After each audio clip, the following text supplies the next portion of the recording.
DCB മീഡിയയുടെ പുതിയൊരു വീഡിയോയിലേക്ക് സ്വാഗതം. ഓഗസ്റ്റ് 21 ബുധൻ മുതൽ പൊതുമേഖല സ്വകാര്യ മേഖല വ്യത്യാസമില്ലാതെ ബാങ്ക് അക്കൗണ്ട് ഉള്ളവരെല്ലാം അറിഞ്ഞിരിക്കേണ്ട വളരെ പ്രധാനപ്പെട്ട അറിയിപ്പുകളാണ് നിങ്ങളുമായി ഷെയർ ചെയ്യുന്നത്. ഇതിൻ്റെ വിശദ വിവരങ്ങളിലേക്ക് കടക്കുന്നതിന് മുൻപായി ചാനൽ ആദ്യമായി കാണുന്നവർ സബ്സ്ക്രൈബ് ചെയ്യുക, വീഡിയോ ഇഷ്ടമായ ലൈക്ക് ചെയ്ത് സപ്പോർട്ട് തരിക, ഫേസ്ബുക്കിൽ കാണുന്നവർ പേജ് ഫോളോ കൂടി ചെയ്യുക. ആദ്യത്തെ അറിയിപ്പ്, പൊതുമേഖലാ ബാങ്കായ SBI പലിശ നിരക്ക് ഇപ്പോൾ വർദ്ധിപ്പിച്ചിരിക്കുകയാണ്. MCLR അധിഷ്ഠിത പലിശ നിരക്കാണ് വർദ്ധിപ്പിച്ചത്. 10 ബേസിക് പോയിന്റിന്റെ വർധനയാണ് വരുത്തിയിരിക്കുന്നത്. പുതിയ നിരക്ക് കഴിഞ്ഞ ദിവസം പ്രാബല്യത്തിൽ വന്നു. Overnight MCLR 8.20% വർദ്ധിപ്പിച്ചത്. 1 മാസം കാലാവധിയുള്ള MCLR 8.45%, 3 മാസം കാലാവധിയുള്ള MCLR 8.50%, 6 മാസം കാലാവധിയുള്ള MCLR 8.85%, 1 കൊല്ലത്തേത് 8.95%, 2 വർഷത്തേത് 9.05%, 3 വർഷത്തേത് 9.10% എന്നിങ്ങനെയാണ് പുതുക്കിയ പലിശ നിരക്ക്. MCLR വർദ്ധിപ്പിച്ചതോടെ വായ്പകൾ കൂടുതൽ ചിലവേറിയതാകുകയും EMI ഉയരുകയും ചെയ്യും. MCLR അടിസ്ഥാനപരമായി ഒരു ബാങ്കിന് വായ്പയിൽ നിന്ന് ഈടാക്കാവുന്ന ഏറ്റവും കുറഞ്ഞ പലിശ നിരക്കാണ്. ബാങ്കിന്റെ ഫണ്ട് ചെലവ്, പ്രവർത്തന ചെലവ്, നിശ്ചിത ലാഭ മാർജിൻ എന്നിവ പരിഗണിച്ചാണ് ഈ നിരക്ക് നിശ്ചയിക്കുന്നത്. അതേസമയം പ്രമുഖ സ്വകാര്യ ബാങ്കായ സൗത്ത് ഇന്ത്യൻ ബാങ്ക് പലിശയിൽ വൻ കുറവ് വരുത്തിയിരിക്കുകയാണ്. തൃശൂർ ആസ്ഥാനമായ പ്രമുഖ സ്വകാര്യ ബാങ്കായ സൗത്ത് ഇന്ത്യൻ ബാങ്ക് വായ്പകളുടെ അടിസ്ഥാന പലിശ നിരക്കായ marginal cost of fund based lending rate August 20 മുതൽ പ്രാബല്യത്തിൽ വരും വിധത്തിൽ മാറ്റം വരുത്തിയിരിക്കുകയാണ്.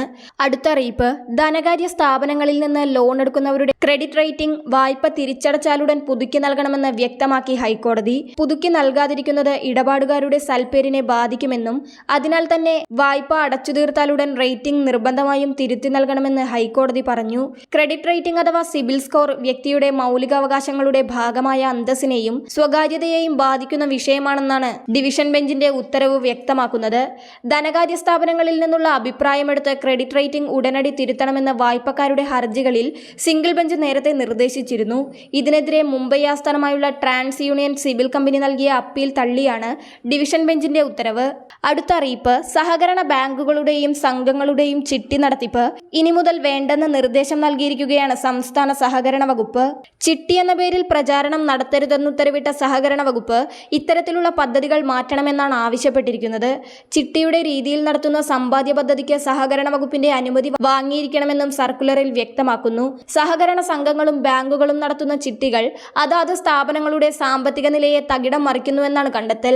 അതേസമയം കരുവന്നൂർ അടക്കമുള്ള സഹകരണ ബാങ്കുകളിലെ തട്ടിപ്പിന്റെ പശ്ചാത്തലത്തിലാണ് സഹകരണ വകുപ്പ് പുതിയ മാർഗരേഖ പുറത്തിറക്കിയിരിക്കുന്നതെന്നാണ് വിവരം. ചിട്ടികൾ നടത്തുന്ന സ്ഥാപനങ്ങൾ തന്നെ കൂടുതൽ ചിട്ടികൾ കൈവശം വയ്ക്കുന്ന രീതിയുണ്ട്. ഇത് സ്ഥാപനങ്ങളുടെ നിലനിൽപ്പിന് പ്രശ്നമാകുന്നുണ്ട്. ഇതെല്ലാം കണക്കിലെടുത്താണ് ചിട്ടിയിൽ പിടിമുറുക്കാൻ സഹകരണ വകുപ്പ് തീരുമാനിച്ചത്.